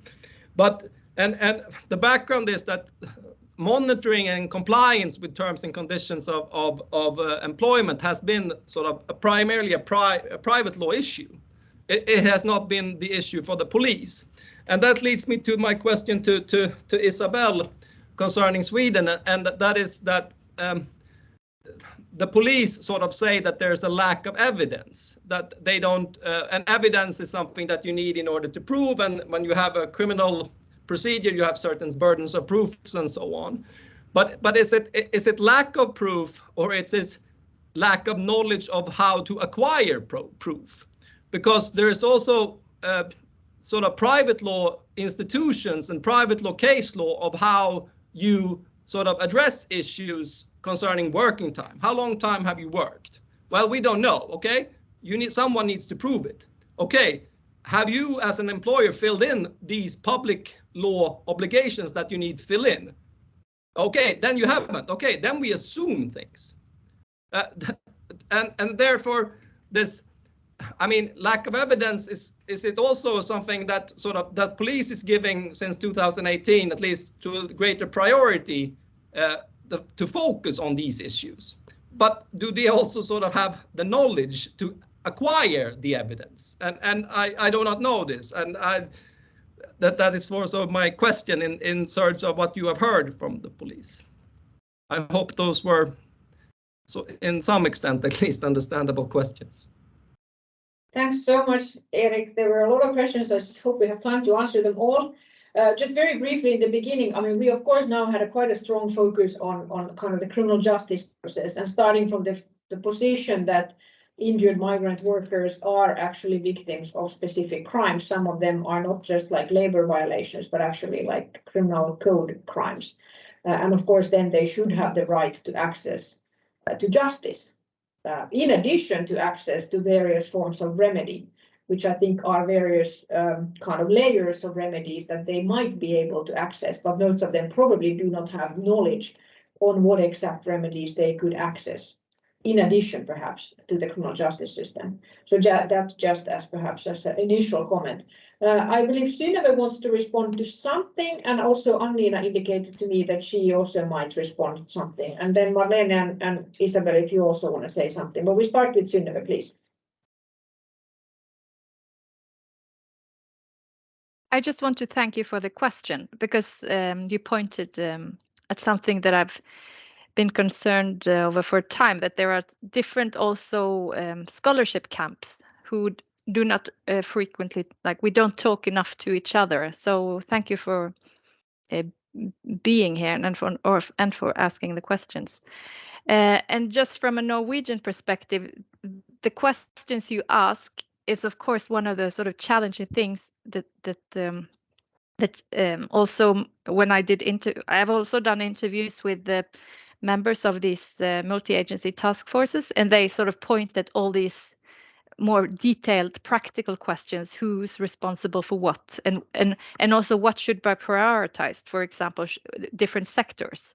So Marlene also touched upon that this field is full of different, not always actors with different interests that are not always have the same goal, and they don't always speak the same language. So I think we're sort of at the beginning of this battlefield that Marlene called, and I think so. In that sense, your question, there is no clear, at least from a Norwegian perspective, there's no clear answers to all those questions.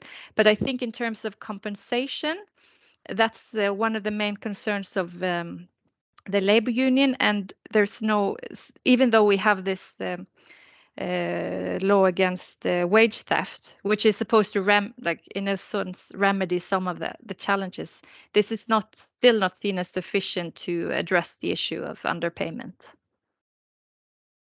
Thanks, Synnøve. Perhaps I give the floor to Isabel first, because there were direct questions to Sweden, and then Annina can continue. Isabel, please. Yes, very, very brief then. I don't know, to be honest, whether there is a lack of knowledge or a lack of evidence, but we can see, I might I ask if Hera wants to comment as well, because he's been the one reading the police investigations most closely. We can see that they do collect personalliggare, for example, and all these kind of economic evidence. So it's not like so in that sense, you're right that they might not be lacking, but the way of handling it or making it provable in court, so to speak. But I don't know. The problem is, of course, that this is also a changing field and development field, and now our police investigations are getting a bit old, unfortunately. So I think we are now applying for some extra funding to see if we can follow up the study with more recent police investigations as well. I don't know, Hera, do you want to say something about the lack of evidence / lack of knowledge to handle the more label or related evidence?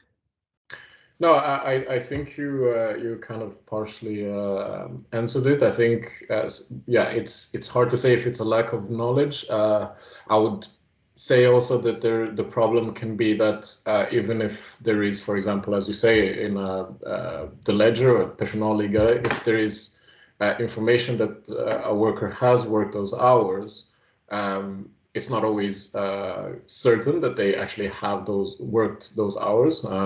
So there is also the actual proving of that. And then, as you say, when it comes to bank transaction of let's say if the employer has paid out a salary, but then the employee says that this salary then went back to the employer, or they were required to pay back. And this cannot be traced in a kind of sure way. So I think there are problems there also to prove what is on paper, of course, but then what happens like outside of it. So yeah. Thanks, Hera. Annina, you want to comment? Yes, so thank you for the questions, and it's of course very important to highlight the victims' rights and access to justice and remedy, and we've done several pieces of work in Heuni that have been focusing on these aspects, and I think the our current government has also taken this position that there are now some nice new developments regarding access to remedy. So we have introduced a paragraph in our Aliens Act where migrant workers who have experienced labor exploitation can get this 1 year work permit without restriction on which sector they can work on, so that they could have some time to apply for a new job. also in another sector where they have been working on, and this is not tied to an ongoing investigation in that case, that the threshold for this has been kept quite low in that sense.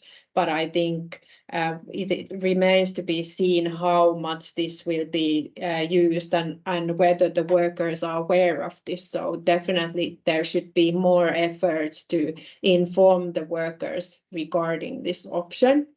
And another recent development is an update in our legislation regarding pay security. And again, there is now some options that for victims who have been victims of severe labor exploitation, they have a bigger time to apply for this pay security, an option to get their unpaid wages via this, and also in criminal court cases where there is compensation, it can be used, and this legislation came into force in the beginning of this year.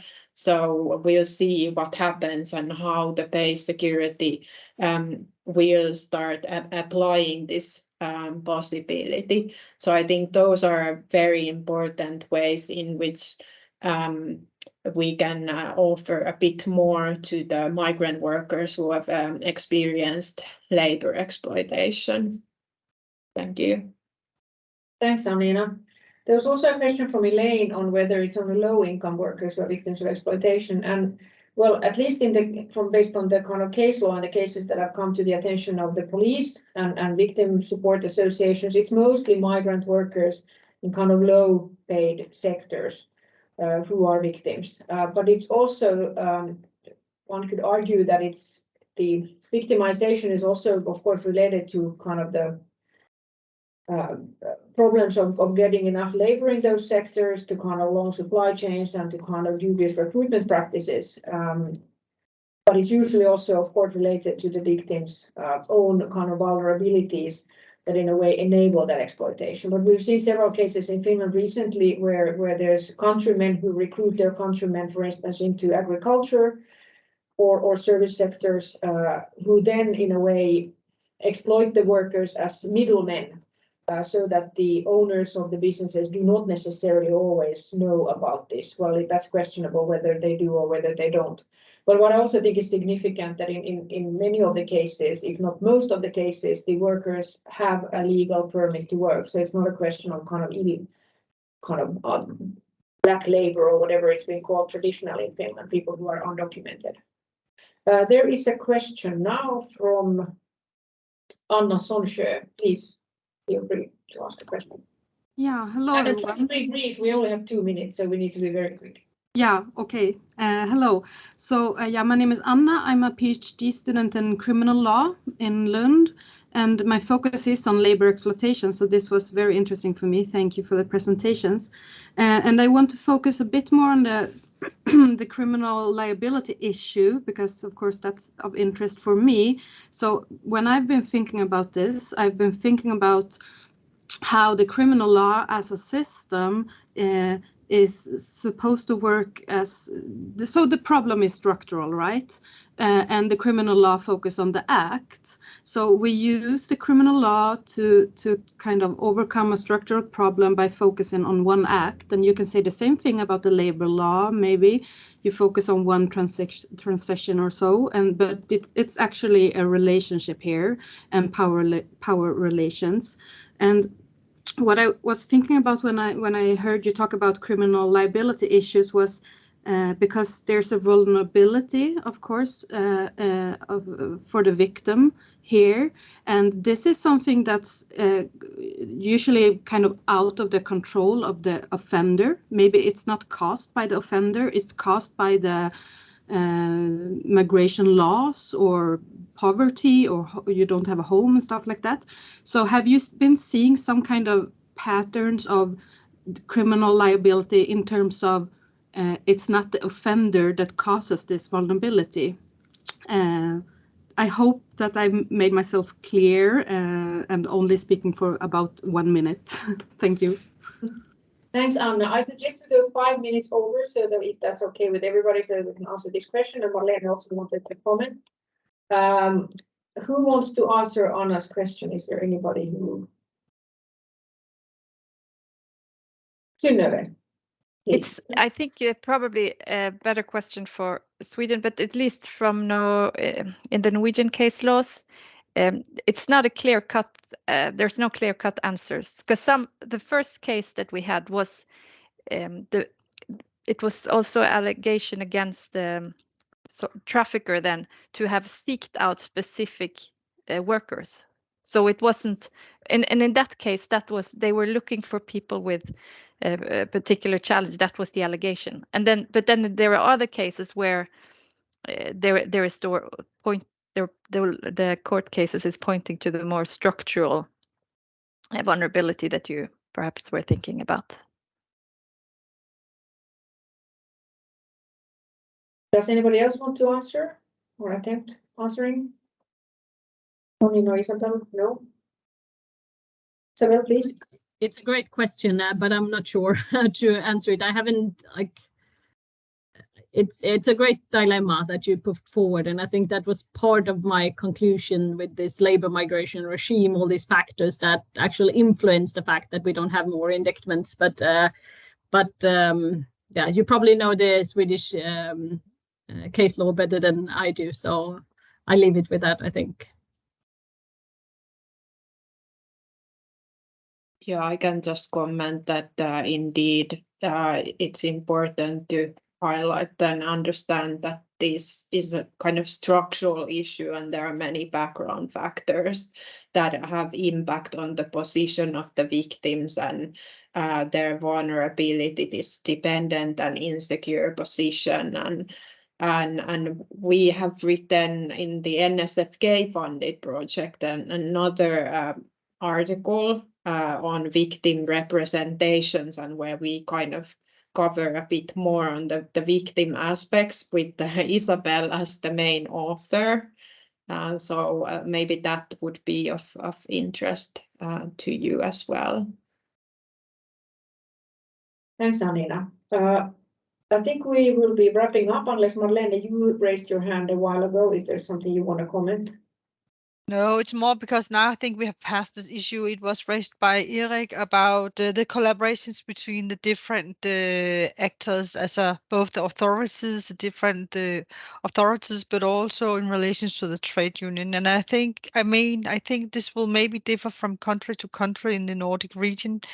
But it just as an example, we have Økland that as one single unit collaborating across the different authorities, including the trade union. But in the case of Denmark, this collaboration between authorities and the trade union is quite weak, because it's a matter of whether the authorities are allowed to exchange information. And there's a particular law in Denmark stating that they're not allowed to change information, which it complicates the collaboration. So I think this differs from the other Nordic countries. So that's why I think we need to in future research, we need to pay attention to how the different actors collaborate. Thanks, Marlene. I was just about to wrap up, but Eddie, you want to say something? A very quick comment, please. Yeah, sorry. And I joined a bit later because I had a meeting, so I apologize if this has been answered, so to speak. But my question is for the speakers today, and Joni perhaps also.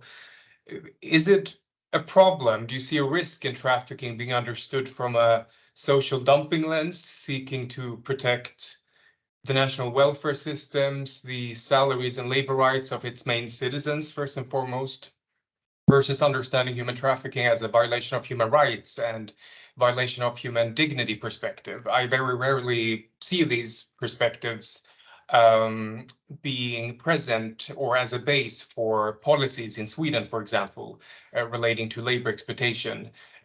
When you look at how the governmental assignments for the authorities are formulated, for example. And one would think, just like it was pointed out today, if I understood it correctly, that this different type of lens also heavily affects how this issue is approached by the authorities.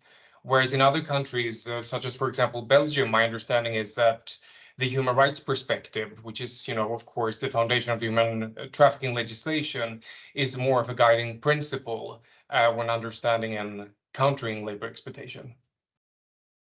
Thanks, Eddie. Okay, quick reply, Marlene. I believe you want to address this. I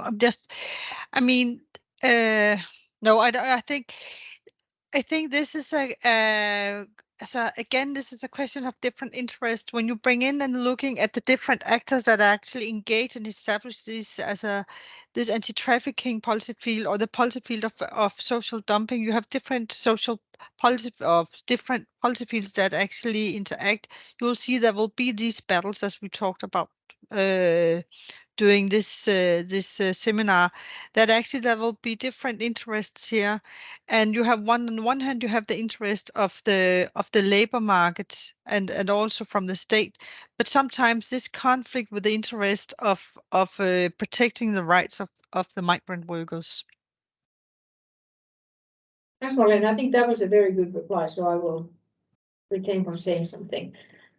Thank you, everybody, for a very, very interesting and fruitful seminar. I hope we can continue the discussion. The recording from the webinar will be available on the Heuni YouTube channel for at least 2 weeks, and then we'll see what we'll do about it.